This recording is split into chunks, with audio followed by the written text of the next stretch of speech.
Hello, Targar friends. Hey everybody, it's Jason Blaha here, and it's time for another Orc Mode workout. And today was max effort squat day. We got a good PR. Everything was fast, deep. The other footage I already had, so people look at it and say, yep, slowed it down, definitely below depth, and you were fast. But a quick reminder for those of you who watch these videos, please click like down below before we get to the max effort lift. That's the rules. Click like. Go ahead. Thank you. Appreciate it so much. So, over to the point.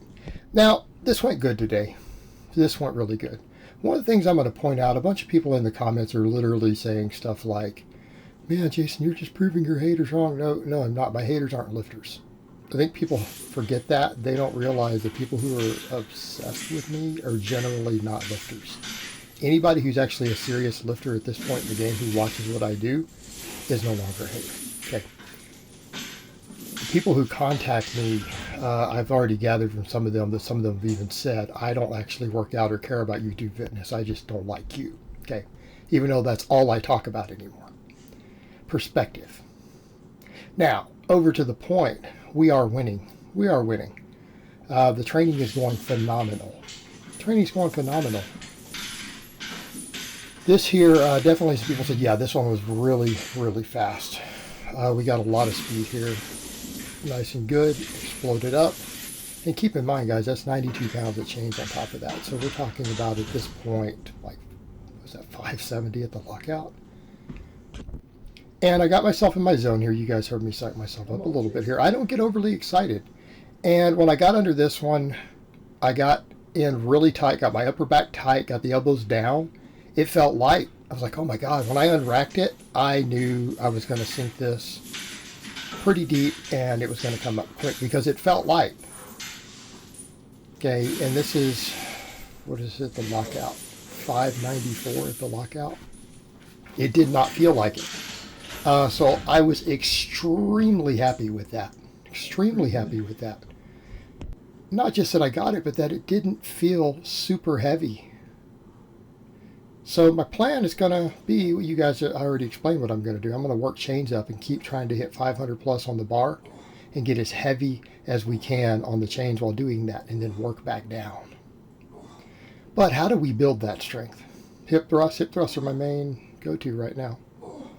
Notice I pulled those pads out because I'm getting a little better with doing them. It's just a hassle to set those 1-inch pads. I can get it up off the floor now.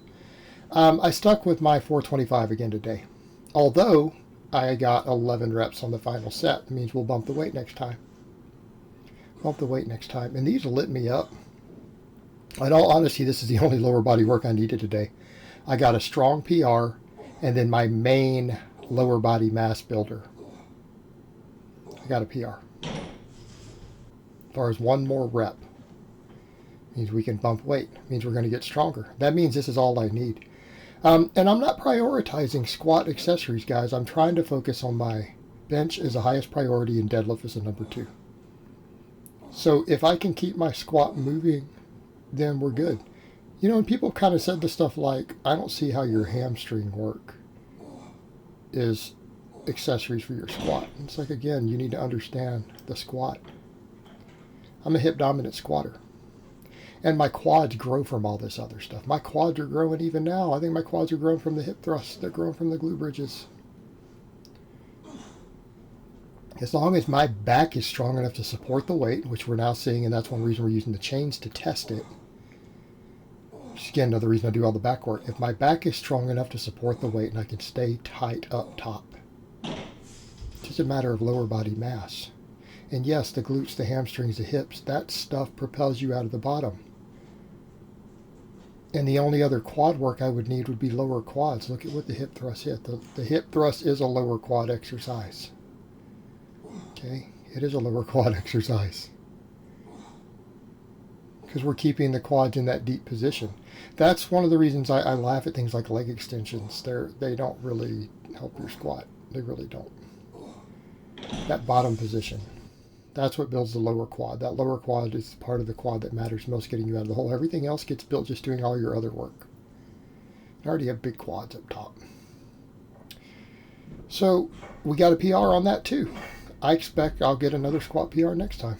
No need to train myself in the ground. I'm like, I don't need the hamstring work today.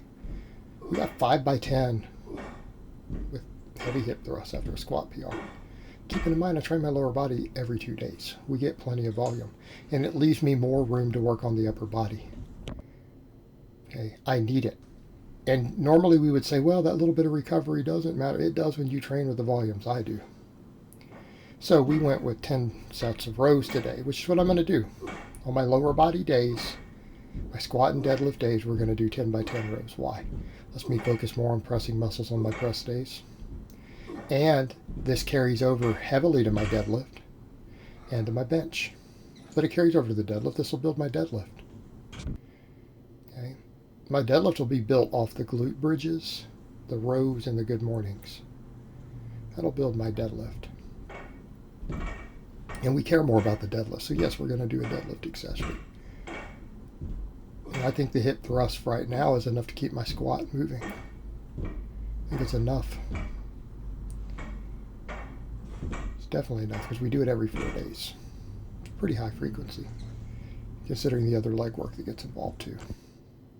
Long as we see any growth in my quads and glutes and all of that, any growth at all is going to equal more squat PRs. Okay? Any growth. And we are stimulating growth there. The rows were tough. Rows were tough. Just because of the grip as I got further into this.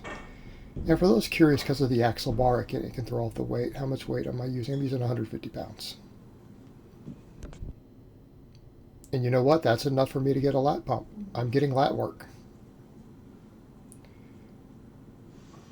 And I'll be honest, if you guys can do sets of 10 with really strict Pendlay rows with 135, and remember the axle bar changes things.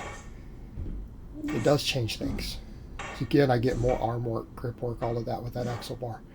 But for most of you guys out there, if you can do strict Pendlay rows with 135, and you tell me that you can't deadlift 500 pounds, I don't think your Pendlay rows are that strict.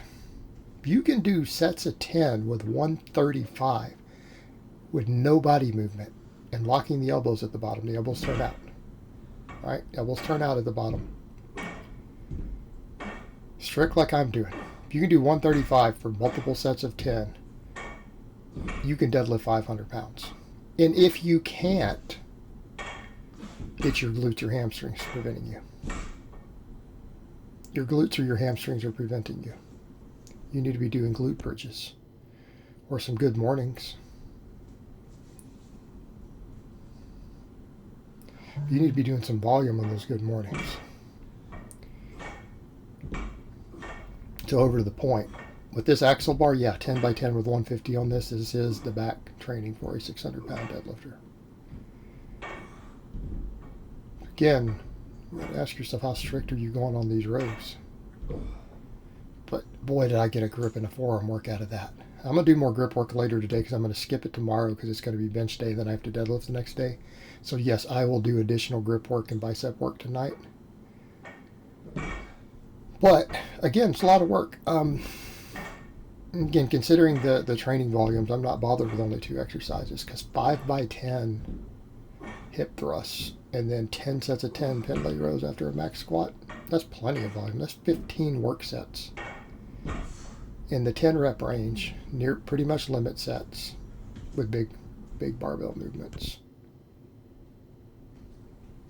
That'll do it, especially because I'm going to do other grip work later. Obviously, I'm going to train biceps with bands.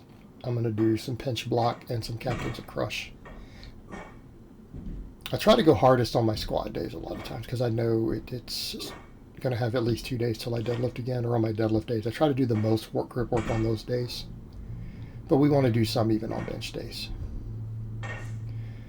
But really happy with today's workout. A lot of quality work done. I feel like I'm going to be able to keep setting PRs because I left a little in the tank today. And I said before I didn't last time. This time I did.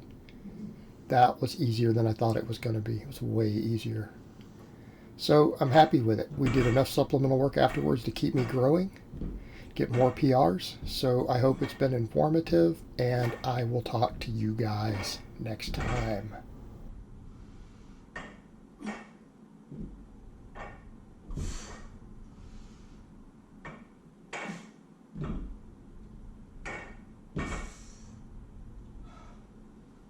Mm.